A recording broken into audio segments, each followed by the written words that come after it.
হরে কৃষ্ণা, জয় জগন্নাথ। সবাই জানো অক্ষয় তৃতীয়া থেকে টানা 21 দিন চলে বোট ফেস্টিভ্যাল, মানে হচ্ছে নৌবিহার, যেটা অনেক সময় তোমরা মায়াপুর ইস্কনে দেখে থাকবে 7 দিন হয়। আর পুরীতেই মেইন যেটা উৎসব সেটা পুরীতে হয়, 21 দিন চলে। সেখানে পাশাপাশি অনেক মেলাও চলে। তো এই নৌবিহার মানে হচ্ছে যেটা চন্দন সরোবর বলে, রাজা ইন্দ্রধনু সরোবর অনেকে বলে থাকে। তো এই চন্দন সরোবরেই হয়, যেখানে যখন জগন্নাথের খুব গরম করেছিল, তখন বলেছিল রাজা ইন্দ্রধনুকে যে আমার প্রচুর গরম করছে, তো আমাকে অগরু, চন্দন আর কর্পূর দিয়ে স্নান করাও, আর প্রচুর চন্দন মাখাও, যাতে আমার শরীরটা ঠান্ডা হয়। তো সেই থেকেই শুরু হয় অক্ষয় তৃতীয়া থেকেই শুরু হয় টানা 21 দিন পর্যন্ত চন্দন যাত্রা। আর এই চন্দন যাত্রাতে চন্দন সরোবরে নৌবিহার হয়। সেটা সারাদিনে দুবার হয়, সারাদিন মানে রাতেই দুবার হয়। একবার সন্ধ্যেবেলা একটু অল্প সময়ের জন্য হয় 7টার সময়, আর একবার হয় 10টা, 10:30টার সময়। তো আমরা জানি না জগন্নাথের কত কৃপা, সেটা হঠাৎই আমাদের এই চন্দন যাত্রায় জগন্নাথ নিয়ে আসে। মানে মন প্রাণ দিয়ে চেয়েছিলাম জগন্নাথের কাছে একটু চন্দন যাত্রা দেখব, সবাই বলে। তো আমরা কোনোদিন নৌবিহার উৎসবটা দেখিনি। তো আমি ফার্স্ট টাইম আমি দেখেছি। খুবই জগন্নাথের কাছে মানে কাকুতি মিনতি করার মতন বলতাম, একটুখানি চলো না, একটু নিয়ে চলো না আমাদেরকে, আমরা একটু নৌবিহার দেখি। তো জগন্নাথ একদিনের মধ্যে টিকিট করে আমাদের পাঠিয়ে দিল। এটা সত্যি মিরাকেল, আশ্চর্যজনক ঘটনা। তো সেটা আমার জীবনেও ঘটলো। তো যাই হোক, আমি সেদিনকারই এলাম, পরের দিনই আমরা চলে এলাম চন্দন যাত্রা উৎসবে, যেখানে নৌবিহার হচ্ছে। তো আমরা সন্ধ্যেরটা দেখতে পাইনি, আমরা পরে 10:30টারটা দেখেছি। তো সেখানে দেখো একটা ছোটো নৌকা আছে, যেখানটার মধ্যে ওরা অনেক বাজনা বাজাচ্ছে, ঢোল মতো বাজাচ্ছে। আর 2টো বোট আছে, সেই 2টো বোটে কৃষ্ণ থাকে, ছোটো গোপাল থাকে, গোপীনাথ থাকে, সিঙ্গার করা থাকে গোপীনাথের। অনেক সুন্দর, অনেক ভগবান নিয়ে এখানে, মানে গোপীনাথেরই সবাইকে নিয়ে এখানে নৌবিহারটা করা হয়। তো তোমরা আস্তে আস্তে দেখতে পাবে, দেখবে ভগবান আসবে ওখানে। এই যে সামনে দেখো, দূর থেকে দেখবে 2টো বোট আছে, 2টো বোট তোমরা আস্তে আস্তে পরে দেখতে পাবে। এবং এখানে দেখবে মানে চন্দন সরোবরে মানে কোটি কোটি লোকের ভিড়, মানে অনেকে জেনে আসে, অনেকে না জেনে এসে মানে উৎসবে যোগদান করে। প্রচুর মানুষের ভিড়। আর এই মন্দিরটা দিনের বেলায় খোলা থাকে না, সবাই অনেক সাইট সিন করতে আসে, কিন্তু গেটটা বন্ধ থাকে। তো রাত্রেবেলা মানে এই সময়টাই এই চন্দনযাত্রা উৎসবে বিশেষ করে মহোৎসবটা হয়, প্রচুর লোকজন আসে। তো সেখানে দেখো প্রচুর বাজি ফুটছে, হয়তো ওদের এটা নিয়ম বা অনেক মানে ফেস্টিভ্যালের মধ্যে উৎসব। তো সেই জন্য প্রচুর প্রচুর বাজি ফাটছে ওখানে। তো এই দেখো আস্তে আস্তে যখন বাজে তোমার 10:37 মতো, তখন এই শুরু হলো আস্তে আস্তে। এখানে দেখো চন্দন মানে তোমার এই প্রথমেই ছোটো বোটটা বাজিয়ে বাজিয়ে আগে যায়, তারপরে এদিক থেকে একটা যে ফার্স্ট বোটটা ছাড়ছে, দেখো ছেড়েছে, তারপরে এইটা অনেকটা দূর চলে যাওয়ার পরে এই সরোবরটার মধ্যেই যায়, আদারওয়াইজ অন্য কোথাও না।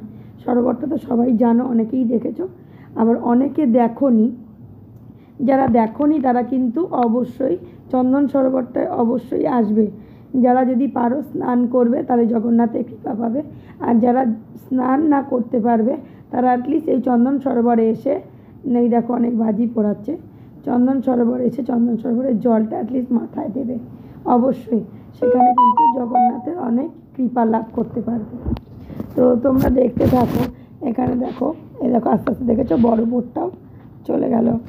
এবার পরে আর একটা যেটা বোট আছে, সেই বোটটাও দেখো আস্তে আস্তে আস্তে আস্তে যাবে।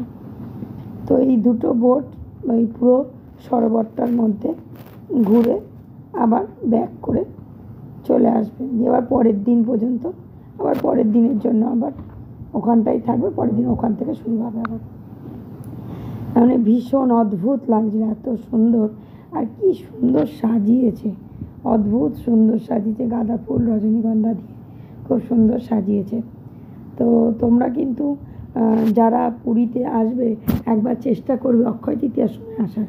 অক্ষয় তৃতীয়া থেকে 21 দিন পর্যন্ত, তাহলে দেখবে তোমরা এই চন্দন যাত্রার উৎসবটা দেখতে পাবে। সবাই তো সব সময় আসো, তো ওই সময়টা একবার সবাই আসবে।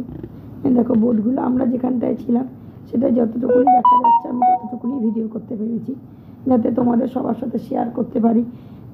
সবাই তোমরা কৃপা লাভ করতে পারো, অনেকেই তো আসতে পারো না, যাতে তোমরা সবাই দেখো প্রচুর সেল পাচ্ছে, যাতে তোমরা সবাই কৃপা লাভ করতে পারো বোট ফেস্টিভ্যালটা দেখে, জগন্নাথের কৃপা পাও।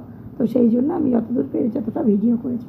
আর যারা আবার ওই দিকটায় থাকে তারা আবার ওই দিক থেকে ভিডিওটা করে, তো আমরা প্রথমটাই পেয়ে গেছি ভিডিও করতে। তো সবাই তোমরা জগন্নাথের কৃপা লাভ করো। কিন্তু যারাই তোমরা এই ইন্দ্রধনু সরোবর বা চন্দন সরোবরে আসবে সবাই চেষ্টা করবে স্নান করার, যদি না স্নান করতে পারো অ্যাটলিস্ট মাথায় জলটাও দেবে সবাই ইন্দ্রধনু সরোবরে। তো ভীষণই ভালো লাগলো। তো তোমরা কেমন লাগলো কমেন্টে অবশ্যই জানাবে, অবশ্যই জয় জগন্নাথ লিখবে। আর এই দেখো আর একটা ছাড়ছে, সবাই দেখো আর একটা হচ্ছে সবসময় দেখেছি যে আগেরটাও ছেড়েছে বাজি পাঠিয়ে দিয়েছে, এটা তো বাজি ফাটাচ্ছে। তো তোমরা কমেন্টে জানাবে কার কেমন লাগলো। আর অবশ্যই আমার এই চ্যানেলটাকে একটু সাহায্য করবে, সাবস্ক্রাইব করবে, যাতে আমি চ্যানেলটাতে অনেকটা বড় করতে পারি তোমাদের আশীর্বাদে, জগন্নাথের আশীর্বাদে। আর আমি অনেক অনেক ভালো ভালো জগন্নাথ গোবিন্দের যত ভিডিও দিতে পারি। জয় জগন্নাথ, তোমরা দেখতে থাকো। হরে কৃষ্ণা, রাধে রাধে, জয় নিতাই, জয় গৌর হরি বল।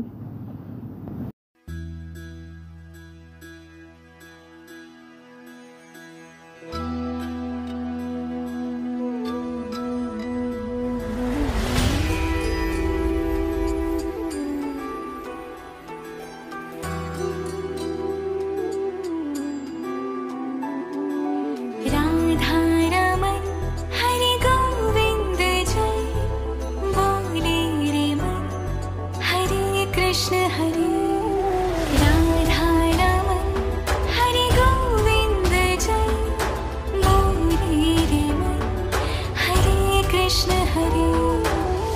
हे मेरे गिरिधर हे गोपाला, हे मेरे गिरिधर हे गोपाला, तू ही दुख दूर करे।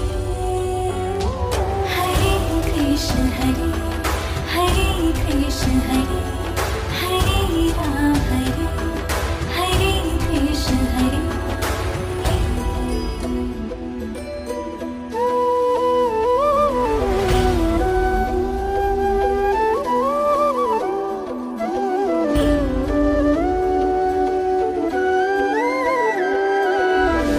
अंधेरों में जलते दिए साचा तेरा नाम रे कान्हा, साचा तेरा नाम।